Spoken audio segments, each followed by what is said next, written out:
can even check my mic yet. Hello. This feels like it's been so long. Okay, now let's get ourselves into position. I need my iPad.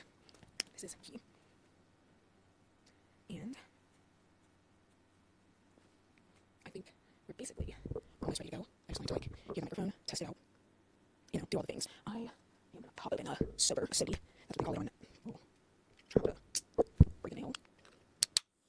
Oh, ASMR. Oh my god. Listen, I only drink 0-calorie sodas, and I just got this Sunkist because I just want to see it was going to taste like shit. It is so good, and it's 0 sugar. It has no calories. I literally do not know how because it tastes so effing good. It's kind of scary, but nonetheless, highly recommend. Okay, I just want to make sure that everything was recording as it should be. Now, I think I like how everything sounds. I like how everything looks. So I think I'm gonna take my headphones off because I just feel like they are not cute. They don't give. Let me just make sure. Hello. Okay. Hello. Should I lift it? Hello. Okay, that's good. All right. Ready and action. Hey guys, welcome back to the Subjective Podcast. I'm your host, Donyelle, and today, I know I say we always have a very special episode, but to me, it's always very special. I'm by myself today, and as you can see, we have switched up the location. I'm actually in my bed because on a typical Thursday night, I would be showered, I've done my skincare in my pajamas, in the bed, scrolling on TikTok, drinking a little soda, and watching my shows. So I've just replaced my shows tonight with recording this podcast, and I want it to be comfy and cozy, and like, how much closer could you get than in your bed? And honestly, I really enjoy this vibe already. I really like this setup, and on solo episodes, I might actually just keep it. Now, like I said, I'm in my PJs. After this, I'll be ready for bed. However, I did put on a bra for the optics, but whatever. And yeah, like, first of all, let's catch up because it's been a while. I didn't post an episode at the end of March, and let me explain why. So, I planned this episode, I recorded a whole entire episode, and it was called What the Fuck is Going On in Politics? And essentially, I just did like a full debrief on everything that's been going on in Washington since the beginning of the year. And after I finished recording, I just felt so lackluster, blah. Like the episode, the topics, all of the shit just made me not feel good.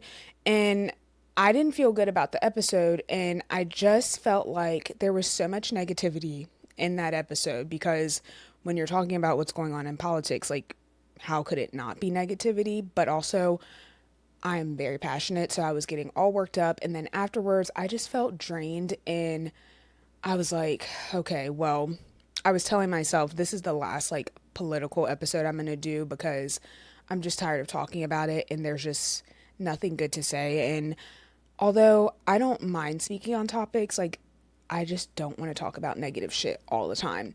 So I literally uploaded all the footage to my computer and I was like, I just don't love this. I still haven't even watched the footage, but I just knew that it wasn't my best work and I didn't want to put that out to the world to see, and I wasn't proud of it, so therefore it's still on my computer. And I actually might watch it just to see, but that's why we didn't have an episode. And then I wasn't about to like try to stress myself out and re-record something else. Like, I just said, F it, we'll skip to this one. So that's what we're gonna do today. We're gonna do a little State of the Union, catch up on everything that's happened in Q1, everything that's going on, kind of talk a little bit about Q2.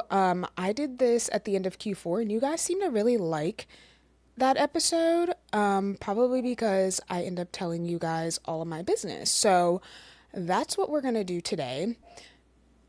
I can literally hear Nova barking. Be quiet, Nova. I think the trash people are outside. They always make her bark. Anyway, so before we get into all of the good shit from the episode, this is just your friendly reminder that if you are watching on YouTube, please be sure to subscribe, like this video, share it with your friends, leave a comment, whatever you have to do. Also, if you're listening on audio, so that's Apple, Spotify, iHeartRadio, Amazon Music, wherever you get your podcasts, be sure to subscribe, leave a rating, hopefully 5 stars, but whatever you have to say, just say it with your chest. That's cool. And in addition, if you haven't already subscribed to my Substack, that's where I just talk a little bit more shit. I'll post little debriefs after each episode, and I'm probably going to start posting on there a little bit more. So be sure to do that. And if you're not already, follow us on TikTok and Instagram at The Subjective Pod.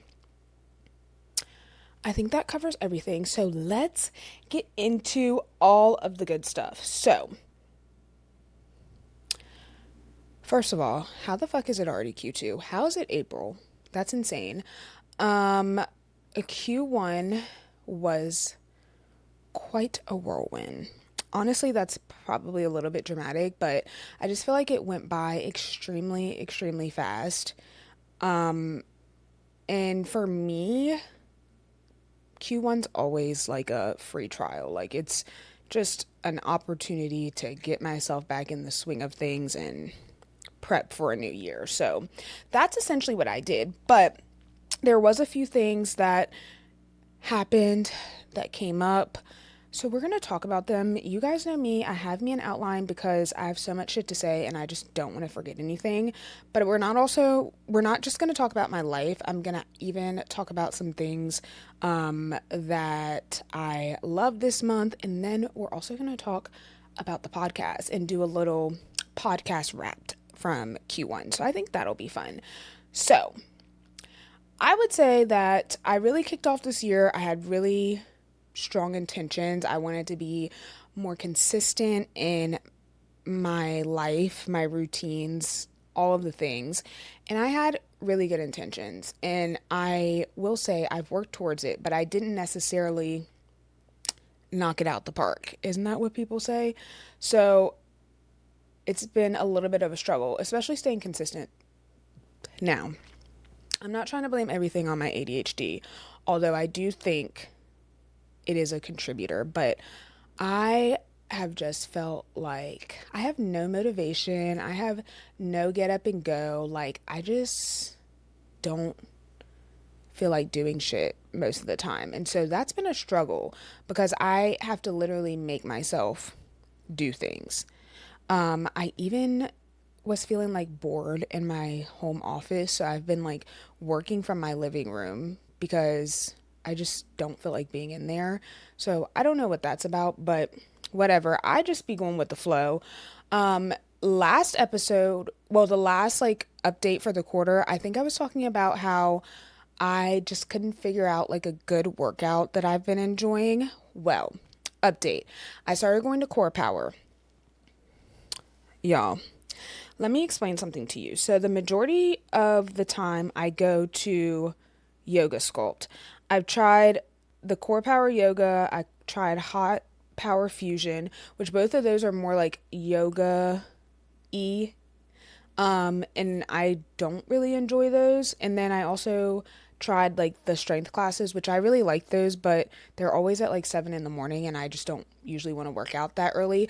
But Yoga Sculpt, oh my gosh, I don't even know where to start. First of all, it's an amazing workout, but let me just set the scene for you. So you're in this room that is heated to literally 100 degrees. I don't know if it's actually 100 degrees, but it feels like 100 degrees. It is so hot in there. And it's a like hybrid fusion workout of like sculpt, weights, and then like yoga mixed in and in between. So it's really kind of like you get a lot in one workout, but it's not full yoga. It is a literal workout. Like, oh my God, it's so good, but it is so fucking hard. Like, I don't know if you've ever worked out in 100 degrees, but it will have you drenched in sweat from head to toe. And I know this sounds disgusting, but like, I get so sweaty in that workout that like when I come home to shower and like take my clothes off, I literally have to let my clothes air dry before I put them in the dirty clothes because you are soaked it is actually insane. I've never sweat that much, but it is such a great workout. Honestly, it's exhausting. It's an hour long. I literally can only go like 3 times a week because between all of that and the heat, whew, but I really love it. I really enjoy it. I'm going to keep going. And yeah, like it doesn't make my back hurt. It doesn't make it flare up. So that's always a plus. So I've really been enjoying that. I highly recommend if you have a core power in your area, you should definitely try it because it is a good one.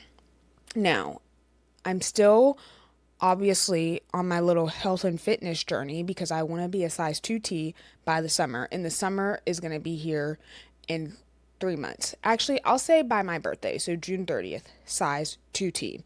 So we'll see, and I'll update you guys on that progress. But I feel like I've been on a freaking fitness journey my entire adult life, so I guess it never ends. But, one day I will be the size skinny that I want to be, and then hopefully I don't have to talk about this anymore.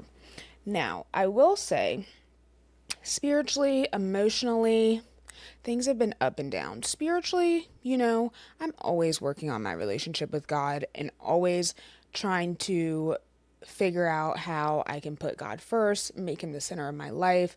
So I've been figuring out like new devotionals I want to read. I do that every morning.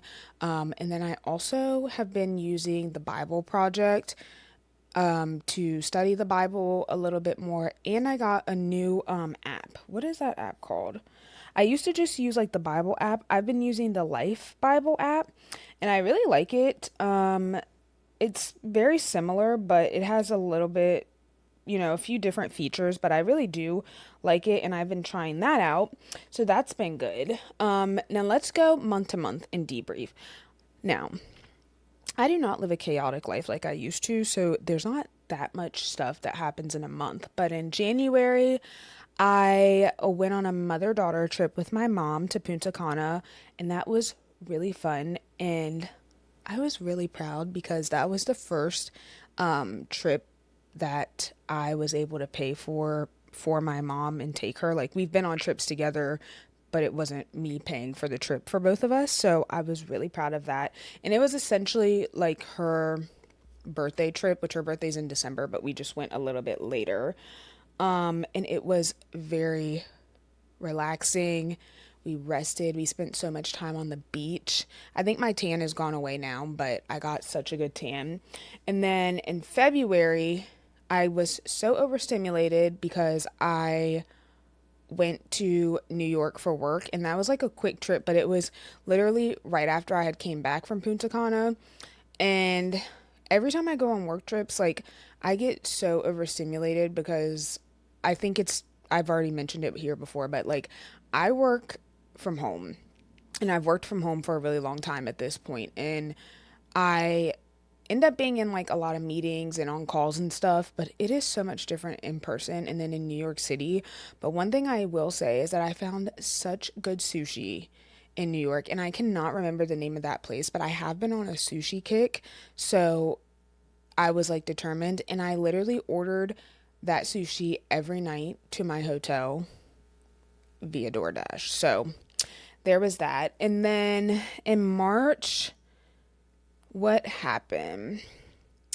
I think in March is that March is when I met my boyfriend's family, and they were literally everything that I dreamed my future husband's family would be. Like just so warm, so welcoming, so sweet. Like it felt like I had known them my whole life, and like they didn't treat me like a new random person in their house. And it also wasn't like a grill session of asking me a bunch of questions. It was just amazing. Like I literally was like, when are we gonna go back and see your family, to my boyfriend? But I had like kind of talked to his sister here and there, like when he was on the phone with her and stuff, but this was like our first time really meeting each other officially, and some of his other family members. So that was really the highlight of March. I also, I've been spending the month planning LJ's birthday, which is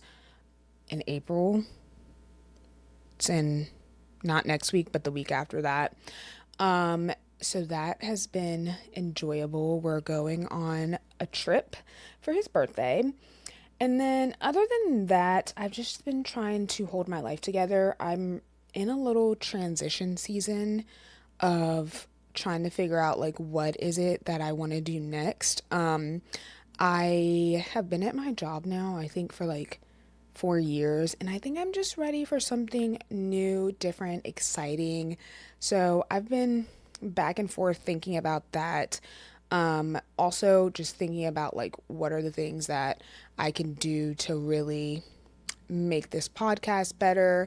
And I think when I started this, I had one vision, but then as you start doing it and figuring everything out and learning your style, it's easy for that to change and evolve. And so I think that is the season that we're in. So there's going to definitely be like a lot more solo episodes and things like that, because I just want this podcast to be real and authentic to me, and I don't want it to become like an interviewee style podcast.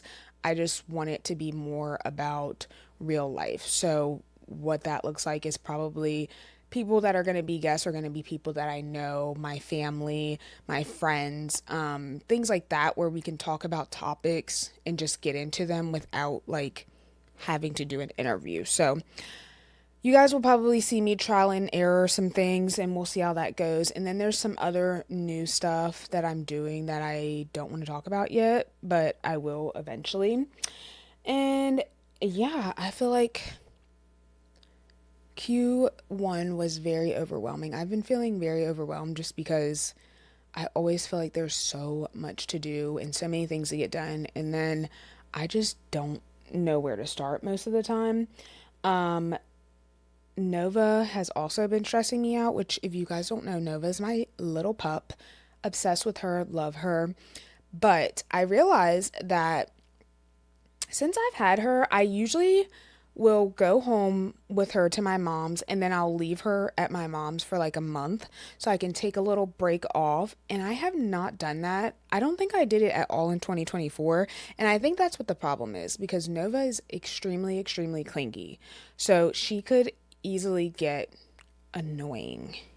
And I think that's where we're at. But hopefully she's gonna go to the dog sitter when we go on LJ's birthday trip, and maybe that'll be the break. But regardless, I think I'm gonna go home in May, and I think Nova's staying there until my birthday. So Mom, if you're watching this, just a little FYI, heads up. And then other than that, what else? Oh, I was gonna do I forget if I talked about this in my Q4 update when I was like talking about my goals, but one of my goals was really to get rid of shit, declutter my apartment, because when my lease is up in December, I just want to not have so much stuff. And then also my spending. Oh my God. I need to do that in one episode, but I wish that I could show you guys how much money I was spending like in 2024 on like shopping, eating out. Those were my main categories. So this year I was like, you know what? I want to live like a minimalist lifestyle. I'm going to use up all the products I have. I'm going to wear the stuff I have. I'm not going to be shopping, blah, blah, blah. And I have done so good, and I'm so proud of myself. I think I have saved almost probably close to $10,000 in Q1, which I never thought I would be able to say that. So I literally had to like delete all the apps from my phone and just vibe out. And it's also become fun. Like, it's a little challenge, like trying to use up all my skincare products and body care products and shopping my own closet. That has been fun. But the decluttering is really stressing me out because I feel like I keep getting rid of so much stuff, but I don't feel like my space feels like clearer. And so I I think just yesterday, I like pulled out my summer clothes and I'm getting rid of all this stuff. I have three huge black trash bags of clothes, and I still feel like there's so much shit in my closet. And at this point, I'm just like, I'm about to just throw all of this away and just start from scratch because it's so overwhelming trying to get rid of stuff. But also, I think that it's gonna feel good when I declutter everything in my house, not just clothes, because I just have accumulated so much stuff over the years. And my apartment has like two bedrooms, two bathrooms, two closets. And when you have that much space and you live by yourself, you just start filling it up. So I'm trying to get that under control, but I'm really proud of that. And I'm going to challenge myself on my spending and see how much more I can save because I'm excited about that now. So there's that. And then other than that, I've just been keeping busy with work, this podcast, another little personal project that I'm working on, planning these trips, just surviving. And sometimes that's really all you can do. So, whew, yeah, that was a little debrief of the quarter. Now, I want to talk about a few other things because there was so many things that I literally enjoyed. TV, books, random obsessions this quarter, and I want to talk about it. So, first and foremost, I watched a shit ton of movies. Like I genuinely couldn't even think back on all of the movies that I watched and I enjoyed. But I will say the most recent one, One Call Away. It's like a thriller and it is literally so good, so chaotic, so yeah, just unpredictable. I think you should go watch that. And then I also went to the movies maybe like last week and I saw The Woman in the Yard. Also, plot twisty, really good, and I enjoyed that movie. I watched Paradise on Hulu, and honestly, I liked it, but I didn't love it as much as I feel like everyone else did. Like, it just wasn't that over the top for me. And I feel like I love anything that's like thriller, mystery, plot twist. And so I have really high expectations when it comes to that. But I did like Paradise and I'm going to watch, any other seasons that come out. And I also liked, oh, trash TV. I watched Love is Blind and I watched Temptation Island. I have nothing to say about Love is Blind. It was boring. The casting wasn't that great. But there was a couple of people on there that were just very questionable. I didn't like Devin and Virginia. Virginia was boring to me, and Devin was a fucking Trump supporter, but he was scared to say it on TV, and that's weird. And he also didn't want to sign the prenup, and I didn't understand that. But the other ones were just boring, not interested, whatever.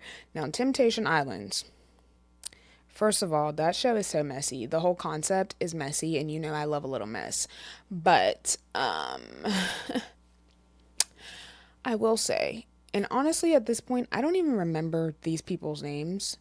What was that one girl's name? Grant and maybe Ashley. Ashley was that girl. She seen her man with that other bitch on that camera, and she said, "It's over."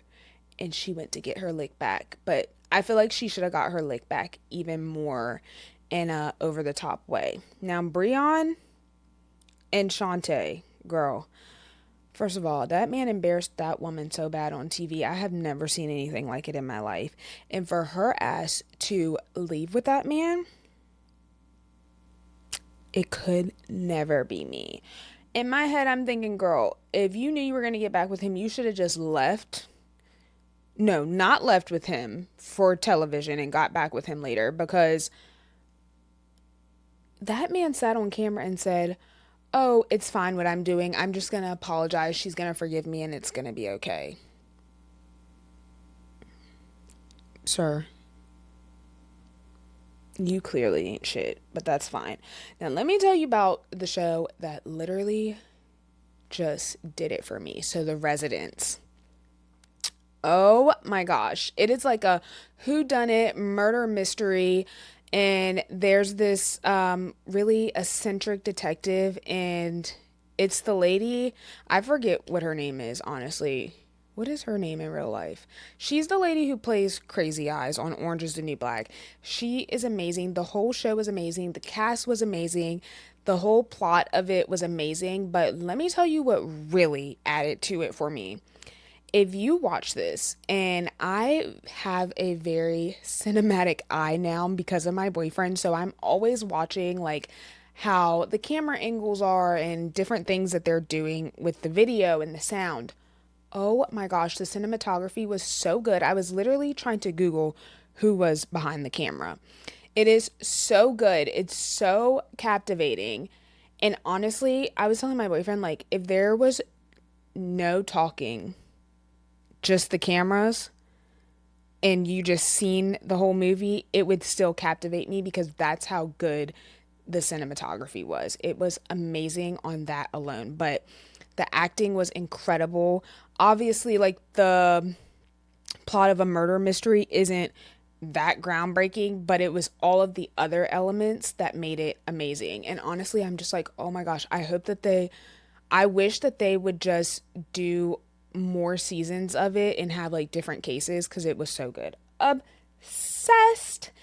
And other than that, I read a couple of books. So I finished A Flicker in the Dark, which was really good. That one is about a um, girl, and she's like a therapist, and she has a dad who ended up being like a serial killer when she was younger. And so present day there is another girl that goes missing, and it the person has like the same signature as her dad, and it's really weird because she's like her dad's in jail, and so she's trying to figure out who it is. And she ends up thinking that it's her husband, and yada yada yada. I don't want to spoil it. Really good. A Flicker in the Dark. It's by Stacey Willingham. And then I read another one called Keep It in the Family by John Mars. And that one also, all the books I read were kind of like thrillery books, novels. So the Keep It in the Family was about this couple who went and they basically bought this house, and in the attic they ended up finding like dead bodies, and the story goes on, and basically the girl ends up figuring out like that it's her husband's family that has been doing these killings. So it I'm not explaining these really well, but I swear these books are so good. Like they're the type of books that like what a movie or a show would do to you and like captivate you, it does it in a book, and like you won't want to put down what you're reading. So there's that. And the last book that I read is by a black author. I think her name was Tiffany Jackson, and that book was called The Weight of Blood, and it's about this girl named Maddie who is essentially extremely light skinned and passes as white until one day her fucking hair gets wet at school, and it like puffs up, and all the kids at school find out that she's black, and then they're all just fucking around with her and like making fun of her and basically bullying her, and then they all fucked around and found out. And that's all I'll say about that. That one's really good too. I think I'm gonna actually be reading more books from all these authors because I think they have like a certain genre, and I really enjoyed it. Other than that, I've listened to a couple of podcasts too. So I'm listening to a podcast called I'm sorry. I was about to say this out loud, and I'm like, damn, everything that I enjoyed had to do with like murder. But I love like true crime and just thrillers. Like, I just love it. But, anyways, so I listened to a podcast, and I'm still listening to Idaho Murders, which is essentially about the whole murders that happened at that college in Idaho. It's been a few years now. And the podcast that I'm listening to, I really like them because they did another podcast season on the Piketon County massacres, which is a really insane case. Like, if you've never heard of it, go look it up.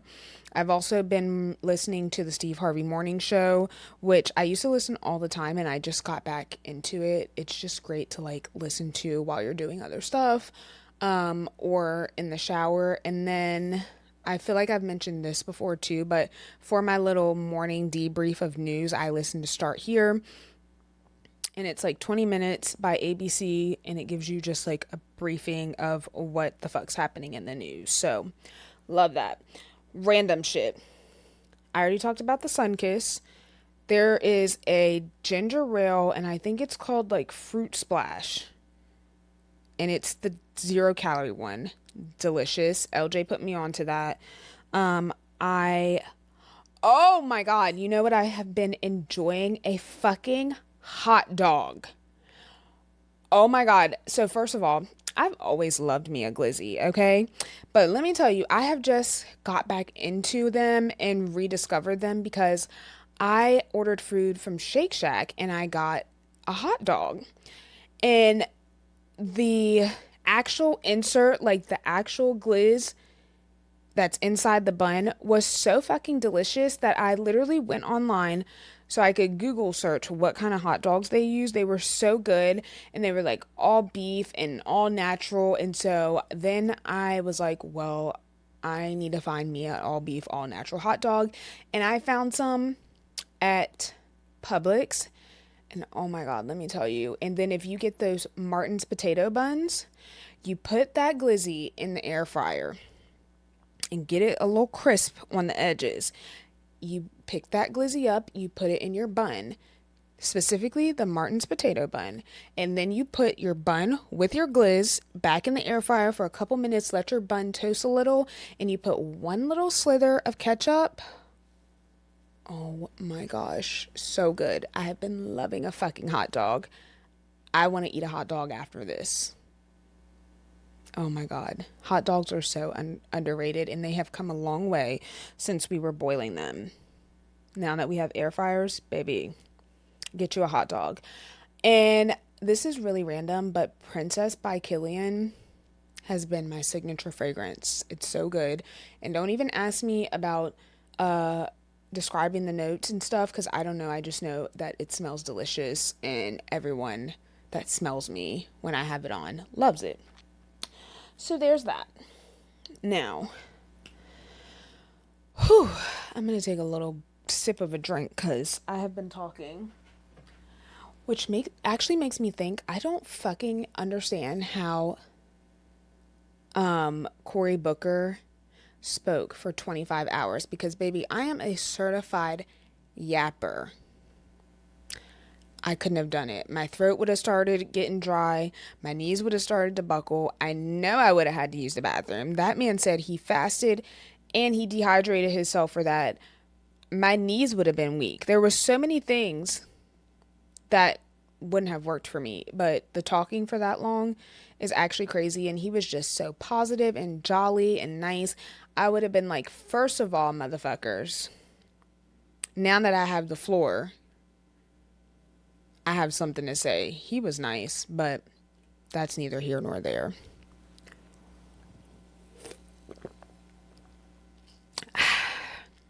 However, shout out to him, because breaking that record was fucking amazing. The last person that broke that record was literally protesting the Civil Rights Act. And so for him to be black and get up on there and break that record is actually amazing. Like, proud moment. Okay, so now I actually want to go through the podcast and do a little subjective podcast wrapped, kind of like what Spotify does, and talk about some good shit that happened. So in Q1, I released 6 episodes, including my Black History month episodes. I did an episode with Jackie. I did an episode with my sister, and probably like a solo episode here or there. But I am actually proud of that, because I post bi-weekly, and so that kind of tracks like 2 episodes a month. But let me tell you, the best performing episode, the episode that everyone went crazy about, that actually I was so shocked, was my episode with my sister, from babysitter to bestie, growing up 11 part, or 11, I cannot talk. Growing up 11 years apart. That's the episode I did with my sister. And it is so crazy because, one, it's number one out of my episodes on all platforms, with over 80 listens on podcast platforms and 232 views on YouTube. And we had a TikTok that went viral-ish. I say viral-ish because I don't know what's the criteria for like something to go viral, but let me go look.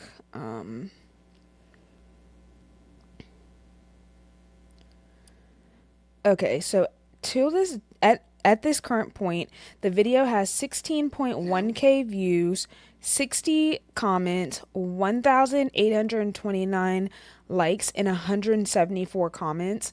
And let me tell you, I was reading through all the comments on this post. It still gets comments to this day, and I was responding to everyone. There were so many people in the comments who just related to that episode so much, and they were telling like their experiences with their siblings, and I was like, oh my gosh, like that episode is like the epitome of what I want this podcast to be. It was so raw, so real, so unscripted. Like, obviously, my sister started crying, which I knew she was going to start crying, but she said that she wasn't. But it just shows, like, her full personality and how she just has such big feelings. And I love that about her. And she is just able to express them in a way that I wish like I was able to when I was her age. So I was really proud of her on that episode for just being super vulnerable and like talking about how she feels. And it's crazy because when me and my sister planned that episode, it was never supposed to be like this sit down moment where we were hashing out that wasn't ever what the plan was. We really planned to just talk about our experience and what it was like growing up as sisters and 11 years apart, and getting these different versions of my mom. Like, it was literally just a conversation that we would have any other regular day. So I was really happy about that, and I was like, this is exactly what I want this podcast to be.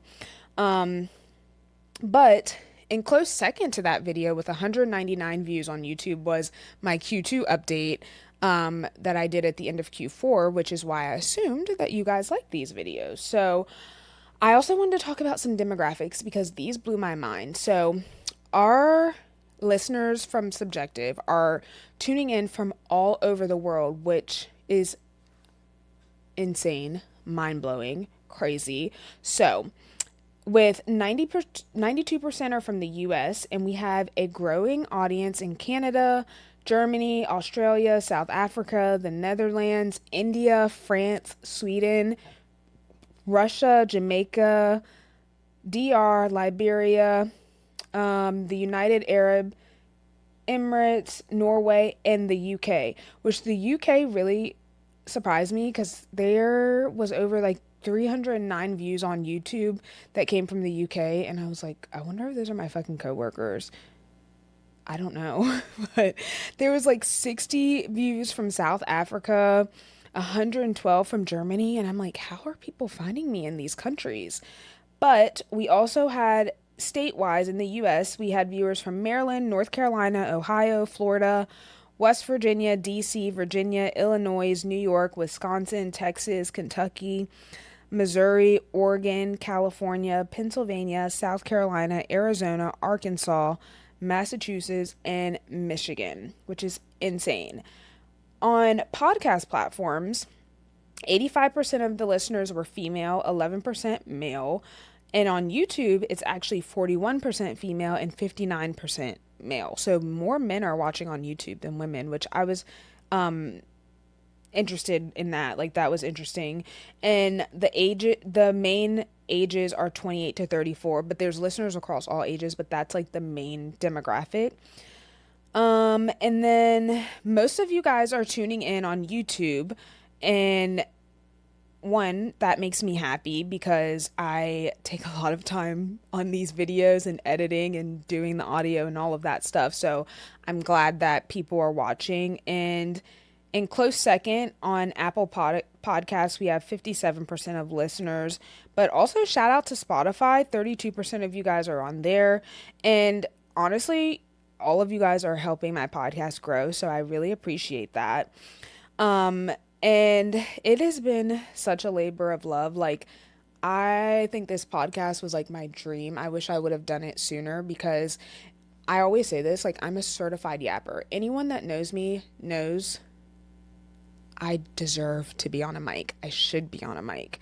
Um, and it's just a full circle moment because who knew, you know? Like, who knew? And I just think that it's going to keep growing and keep getting better. And I'm most excited to like build a community around it and like bring whoever's listening and watching along with me. That's why I really always try to encourage you guys commenting, and I always try my best to comment back. I love to get feedback, all of the things. Um, it has been something that I'm really proud of because I literally learned everything myself. What microphones to use, cameras, how to film, lighting, audio, recording, how to edit. Like, I've done every single piece and ounce of this podcast on my own, every outline, every idea. Like, I've done everything. My boyfriend has been super supportive and he's very helpful, and he will be helpful, but I always have told him like I just want to do this on my own so I could see if I could do it. So I'm really excited about that. I just now I'm like working on developing like better systems and workflows so that I can like be consistent, not get behind. And I'm really trying to just use like all of my natural strengths. And yeah, just building the brand. I don't want Subjective to just be a podcast. Like, I want it to be more than that. And so I'm excited to see like what happens there. There are a few things that I feel like I need to work on. So just getting my editing workflow down, because I feel like that is what takes me the longest time. And also, I am such a perfectionist that it literally makes me end up spending 10 times more time and effort on things that probably could have only taken like, an hour. So I'm trying to work on that.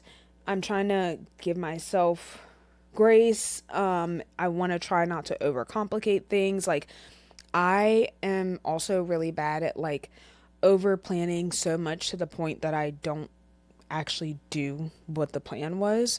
And so I'm trying to just like do more action and stop planning so much, which is really difficult because if you know me, like, you know my whole personality, what my career is, like, it's hard to get my mindset out of planning only. So I'm working on that. Um, there's a lot of shit that you guys don't see. You guys do not see. Well, sometimes I show it, but when my cameras die and I have to change the batteries in the middle of recording, um, you guys don't see the days when there's sometimes like you really have to be in the headspace, in the mood to record. And because I try to stick to a schedule, there's some days where I'm literally not in the mood and I have to literally like do a bunch of exercises to just like get myself there so that I can show up on camera the best version of myself, whatever that looks like. And if it's not the best version of myself, then I will say that. Um, and some days, if I have it planned and I'm just not feeling it, then I just don't do it. And then that kind of throws off my whole schedule. So it's that. And then, um, you know, sometimes I have to like re record shit because I'm stumbling over my words. That's stressful. Sometimes I have a whole outline and an idea, and then I'm just not vibing with it, and so I scrap it. And honestly, the hardest part, which is not what I imagined, is the fucking clips for social media. Because I go through my whole episode and I try to highlight things that are clippable, but then you have to edit each individual clip, put the captions, do all of the things, add the little end card. And I am sure that there's a faster way than what I'm probably doing it, but I haven't figured that out yet. So I'm working on it. But as of right now, the clips are so hard. And engaging in posting on social media sounds easy, but it's really difficult for me because if you know, you know, I've always been on social media, but not like social on social media. So, like, I might post here and there. I don't really like respond and comment and interact on social media, but now I have to do that. Like, I have to show up, I have to read the comments, I have to respond back to people. And so that is different for me mentally. So I'm working on that. So yeah, like that's really it. But overall it's like I'm really excited about the podcast. I really love it. It's something that I feel like I never really had something since like I was a cheerleader in high school that I just really enjoyed and I loved, and I was doing it because I liked it until this. And so I'm hoping that I just can keep it up, stay consistent, and it just keeps growing. Because I will say, although I'm doing it because I really like it, when you do get like the visibility and you see people are watching and they're liking it and they are tuning in to every episode, like that's encouraging and that makes it feel worth it, and that makes me want to keep doing it. Because obviously if you were just doing all this and then talking to yourself, like you'd be like, what the fuck? So when people are watching and viewing and listening, that's super encouraging. So other than that, plans for Q2. I would say when it comes to the podcast, I am gonna do more solo episodes. I am just starting to realize like my voice is the value here, and I think that my perspective is enough. But I still, like I said, am gonna incorporate guests that are like my friends and family, but I just don't want it to become an interview podcast. That was never the goal. I do want to share like more of my life, not just my opinions, but all of the stuff that's in between, like what I'm learning, what's been hard, what I'm unlearning, like what I'm healing from, all of the things. Like, I don't want to just be commenting on other things that are happening, but also give more perspective to the whole version that makes up Donyelle. I want to be more intentional with the topics that I'm talking about, and also just focus, like I said, on building a community around the podcast. Those are the goals. But for now, I do want to talk shit about something else. And honestly, there's a ton of shit that happened on social media, but the one that has been the most recent that has really stressed me out a little bit. Have you guys seen the mom on TikTok? She's 26, she has 6 kids and one on the way. Now, I've seen a lot of different takes and I've seen a lot of different opinions. Some people are saying, oh, who cares? She has 6 kids and she's taking care of them. And other people are like, what the fuck? I'm a what the fuck kind of person. But let me explain why. Because I feel like, I'm not sure if I've seen this take, but I'm literally speaking from experience. There is no way. There's absolutely no way that as a parent with that many children that you are able to care for, love, show up, support, be there for that many people. It's impossible for one person to do it. And it has nothing to do with money. I say the same shit about Nick Cannon. You cannot be a good dad and be there and love and support all of these kids without somebody feeling neglected. And I am speaking from experience, and I've seen it and I've lived it. You cannot do it. Next. The girl on TikTok she's living in poverty.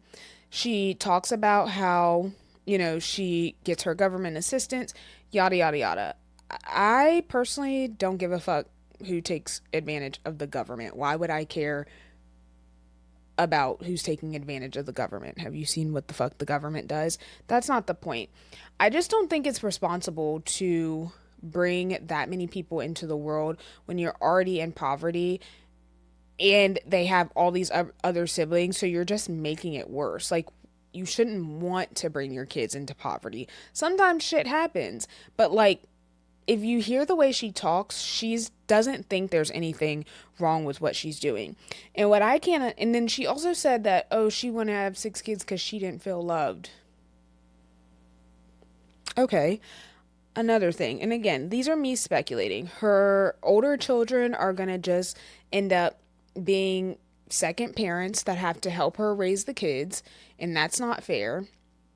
And I just think that people need to like really get out of this mindset, especially parents of like, oh, I had it hard, so my kids have to learn that way, or my kids have to have it hard. That's so fucking idiotic. The goal should always be to give your kids something better than what you had, not just make them go through the same struggles because you had to. That's literally idiotic. And I just don't understand how it happens. Like, first of all, who the fuck would want to be pregnant 6 times? I've never even been pregnant, but I assume it's not all the way an enjoyable experience. Like, I don't think giving birth is an enjoyable experience. It doesn't look like it. Now, and again, speculating because I haven't given birth and I have never been pregnant. But I know good and hell well that if it's anything close to how a period feels, I don't want to do that 6 times. And also, like, I just don't understand, like, it is so easy to not get pregnant. Again, I'm speaking from experience. Like, it's easy to not get pregnant. Birth control is very simple, and it's also super cheap in most places. And if she's on government assistance, like, getting birth control is easy, I think. I'm pretty sure, with like Medicaid. But it's just sad because, first of all, like, she's still young and she had kids really young, and it's just like an unfortunate situation. However, I will say that she seems to be fine with it and she's okay with how she's living, and so I guess that's all that matters. I just think it's really irresponsible, and I know someone like this that just keeps fucking having kids, and it's like mind-blowing to me. It doesn't make sense.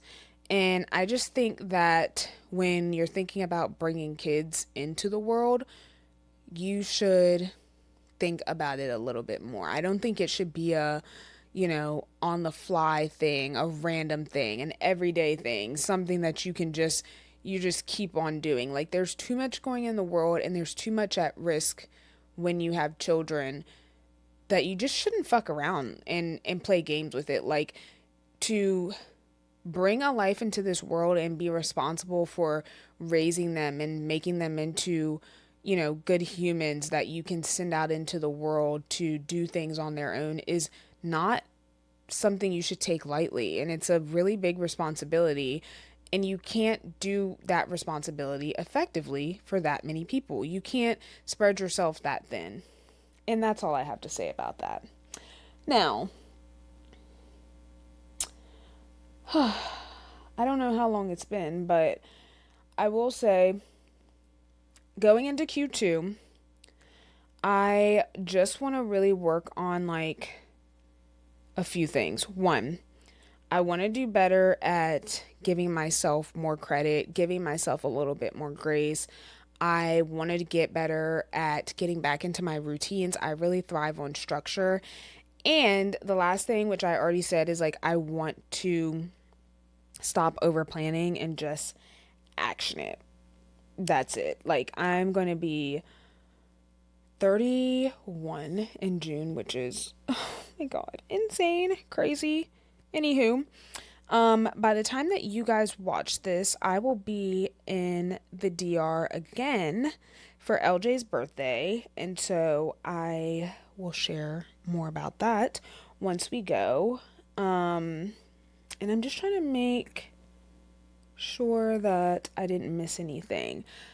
Oh, I forgot to talk about the new segment that I'm going to have on this here podcast, WWDD, What Would Donyelle Do, where you guys can submit your craziest, most outrageous, outlandish situations, or they could just be regular life shit. And I'm going to give you my opinion on what I would do or how I would handle the situation.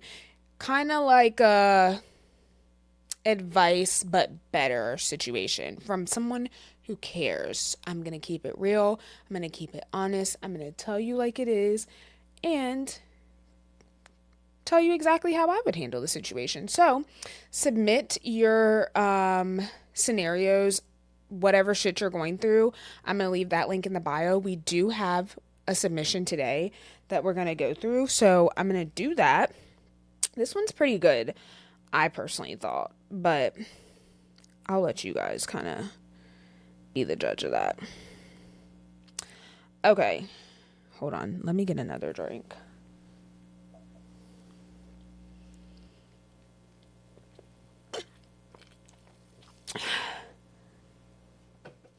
Okay.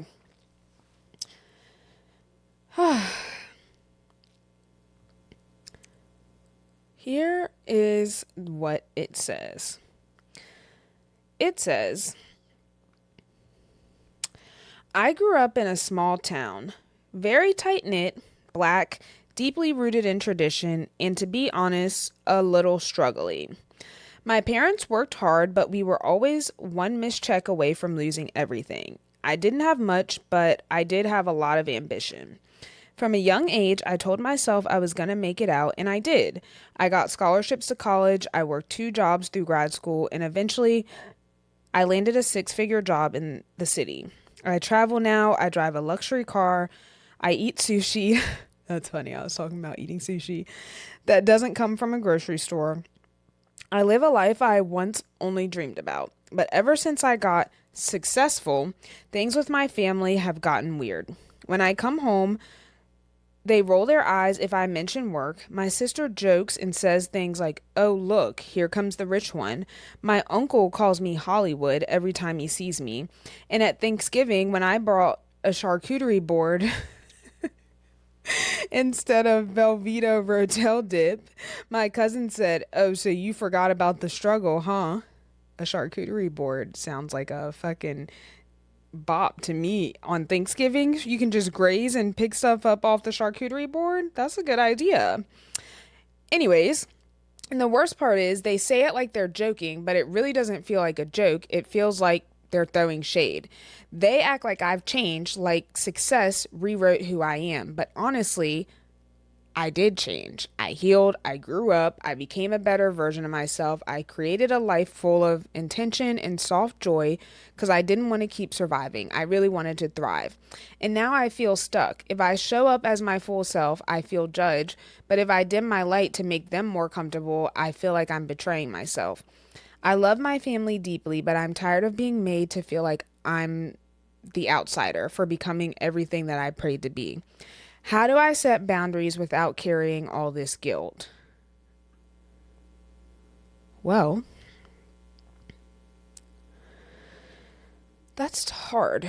So first I just want to say thank you for writing in because that is actually tough.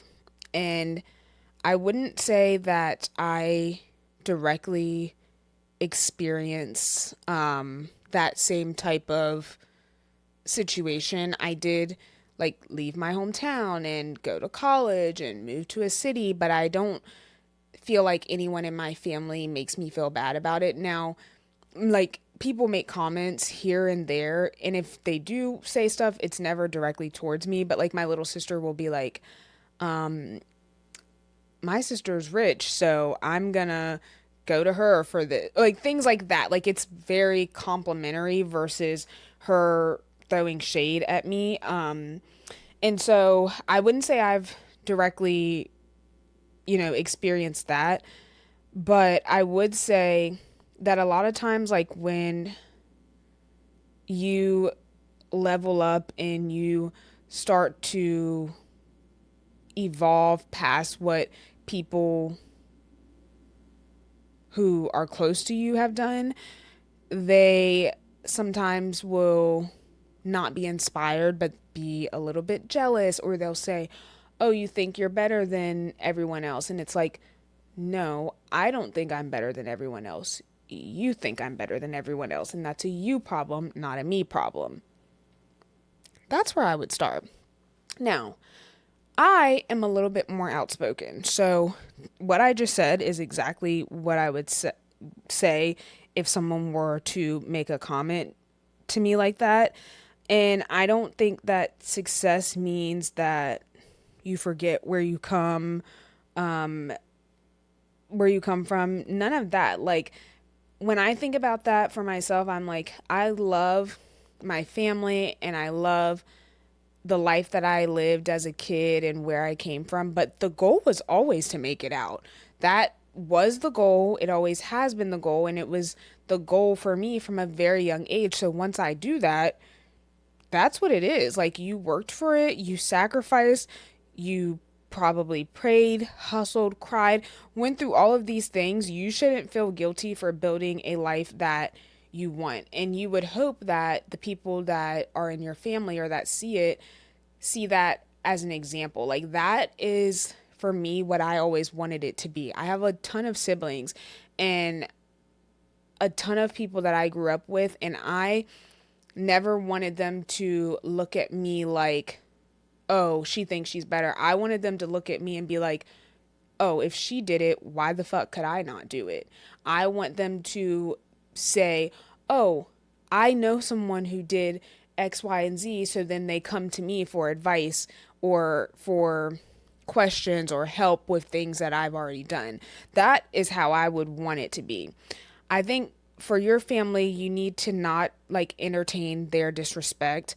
And sometimes, a lot of times when people make jokes, they're rooted in truth and how they really feel. And my favorite thing to do when someone's saying something fucking ridiculous is to get them in the moment. So when they say something like, "You think you're better than everyone else," and say, "Do I or do you?"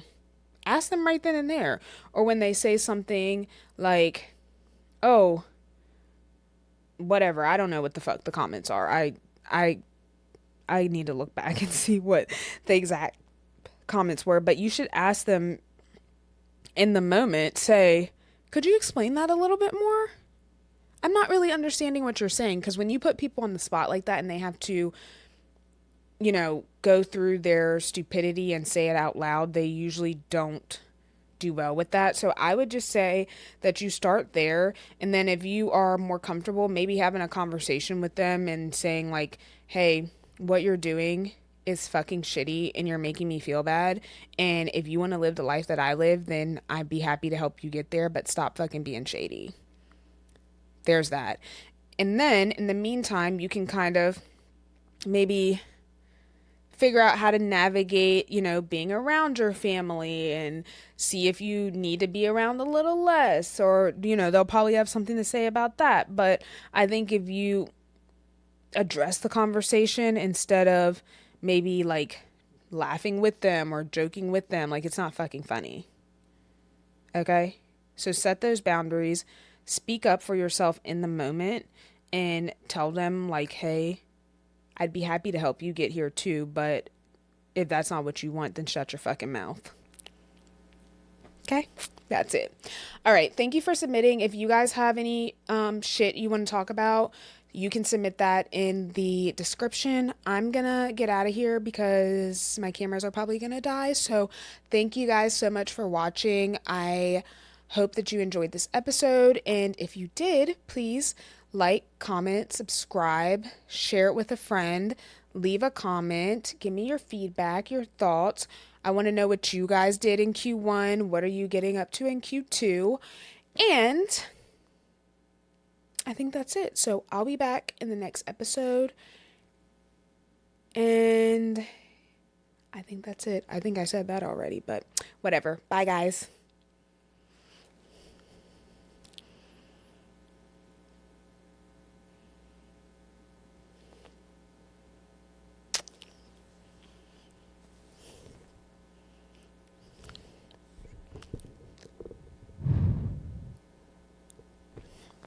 Okay. Do-do-do-do-do.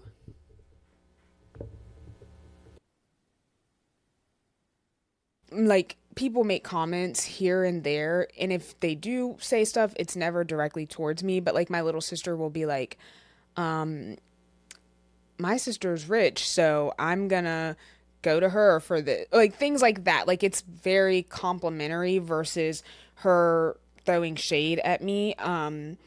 And so I wouldn't say I've directly, experienced that, but I would say that a lot of times, like, when you level up and you start to evolve past what people who are close to you have done, they sometimes will not be inspired but be a little bit jealous, or they'll say, "Oh, you think you're better than everyone else." And it's like, "No, I don't think I'm better than everyone else. You think I'm better than everyone else, and that's a you problem, not a me problem." That's where I would start. Now, I am a little bit more outspoken. So, what I just said is exactly what I would say if someone were to make a comment to me like that. And I don't think that success means that you forget where you come from. None of that. Like, when I think about that for myself, I'm like, I love my family and I love the life that I lived as a kid and where I came from, but the goal was always to make it out. That was the goal. It always has been the goal, and it was the goal for me from a very young age. So once I do that, that's what it is. Like, you worked for it, you sacrificed, you probably prayed, hustled, cried, went through all of these things. You shouldn't feel guilty for building a life that you want. And you would hope that the people that are in your family or that see that as an example. Like, that is for me what I always wanted it to be. I have a ton of siblings and a ton of people that I grew up with, and I never wanted them to look at me like, "Oh, she thinks she's better." I wanted them to look at me and be like, "Oh, if she did it, why the fuck could I not do it?" I want them to say, "Oh, I know someone who did X, Y, and Z," so then they come to me for advice or for questions or help with things that I've already done. That is how I would want it to be. I think for your family, you need to not like entertain their disrespect. And sometimes, a lot of times when people make jokes, they're rooted in truth and how they really feel. And my favorite thing to do when someone's saying something fucking ridiculous is to get them in the moment. So when they say something like, "You think you're better than everyone else," and say, "Do I or do you?" Ask them right then and there. Or when they say something like, "Oh, whatever, I don't know what the fuck the comments are. I I need to look back and see what the exact comments were, but you should ask them in the moment, say, "Could you explain that a little bit more?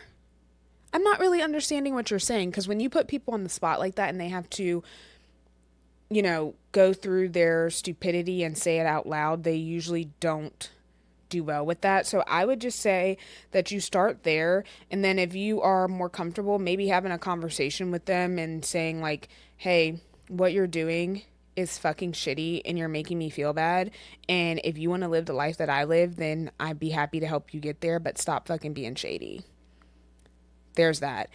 And then in the meantime, you can kind of maybe figure out how to navigate, being around your family, and see if you need to be around a little less, or, they'll probably have something to say about that. But I think if you address the conversation instead of maybe like laughing with them or joking with them, like, it's not fucking funny. Okay? So set those boundaries, speak up for yourself in the moment, and tell them, like, "Hey, I'd be happy to help you get here too, but if that's not what you want, then shut your fucking mouth." Okay? That's it. All right. Thank you for submitting. If you guys have any shit you want to talk about, You can submit that in the description. I'm gonna get out of here because my cameras are probably gonna die. So thank you guys so much for watching. I hope that you enjoyed this episode, and if you did, please like, comment, subscribe, share it with a friend, leave a comment, give me your feedback, your thoughts. I want to know what you guys did in Q1. What are you getting up to in Q2? And I think that's it. So I'll be back in the next episode. And I think that's it. I think I said that already, but whatever. Bye, guys.